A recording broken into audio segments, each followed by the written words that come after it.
नमस्कार। आप जैसा कि जान ही रहे हैं, जनगणना 2027 के लिए अधिसूचना जारी कर दी गई है। जनगणना में लगभग 6 वर्षों का विलंब ऑलरेडी हो चुका है। इसका बहुत कुछ हद तक जिम्मेदार कोरोना ही है। आज हम इस मुद्दे पे चर्चा करना चाहेंगे कि आखिर जनगणना हमारे लिए इतनी इम्पोर्टेंट क्यों है और जनगणना नहीं होने से क्या-क्या नुकसान होते हैं।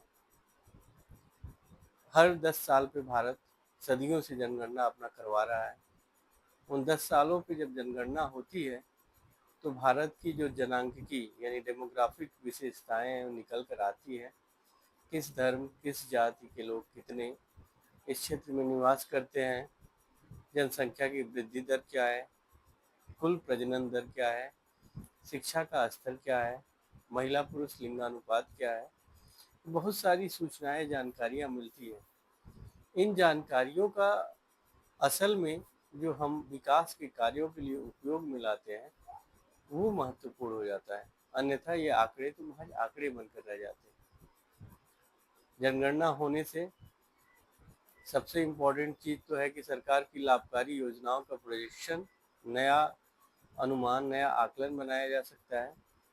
जैसे कि आप पीडीएस में राशन कार्ड को इश्यू किया जाना, 2011 की जनगणना होने के कारण अभी भी उसी को आधार बनाकर पीडीएस में यानी पब्लिक डिस्ट्रीब्यूशन सिस्टम जो है उसके अंदर जो मुफ्त अनाज गरीबों को बांटे जाते हैं उसमें राशन कार्ड बनाने वालों की संख्या को 2011 के आधार पर बनाया गया है, जबकि 2021 से भी 6 साल बीत चुके हैं।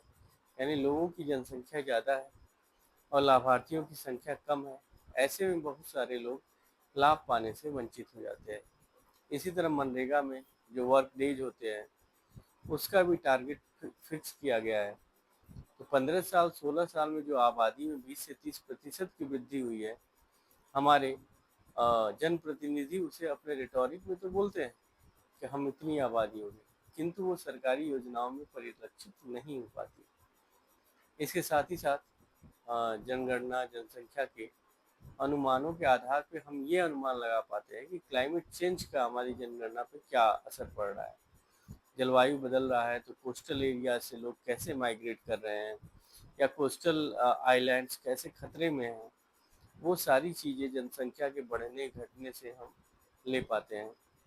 साथ ही साथ जनसंख्या नियंत्रण के लिए या जनसंख्या जो विकास का हिस्सा बन रही है वो कौन सा वर्ग, कौन सा समुदाय या कौन सा क्षेत्र बेहतर कर रहा है, इसकी भी जानकारी हो पाती है।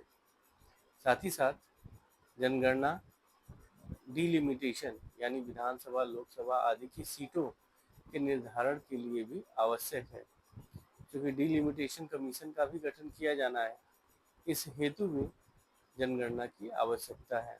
तो इन सारे परिप्रेक्ष्य में देखा जाए तो जो ट्रेंड्स है, जो माइग्रेशन के ट्रेंड्स हैं, ये सारी बातें जब पता चलती है तो सरकार विकास के नए मानदंड अपनाती है, विकास की नई रणनीति बनाती है और उन रणनीति के माध्यम से जनसंख्या के एक बड़े समुदाय को, बड़े वर्ग को मुख्य धारा से जोड़ने का प्रयास किया जाता है। कोशिश की जाती है कि समाज का हर वर्ग विकास से लाभान्वित हो। यही कारण है कि एक नियमित अंतराल पर जनगणना आवश्यक है।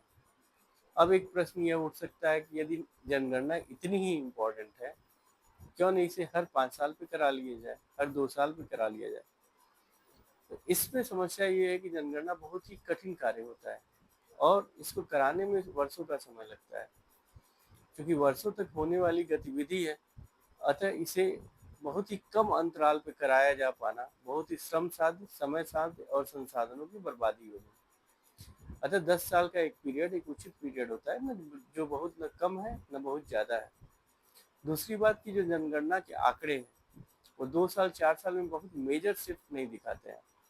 तो हम यदि हर 2 साल पे कराएंगे तो वो आंकड़े बेकार हो जाएंगे, उनसे उतना अर्थ नहीं निकल पाएगा, वो एक बेकार की एक्सरसाइज बन जाएगी। इसीलिए 10 साल का समय रखा गया है कि जो हर तरह से ठीक है और हमारे आंकड़ों के लिहाज से भी ठीक है। अतः ये जनगणना इम्पोर्टेंट हो जाती है और देखते हैं कि 2027 की जनगणना में क्या निकल कर आता है। धन्यवाद दोस्तों।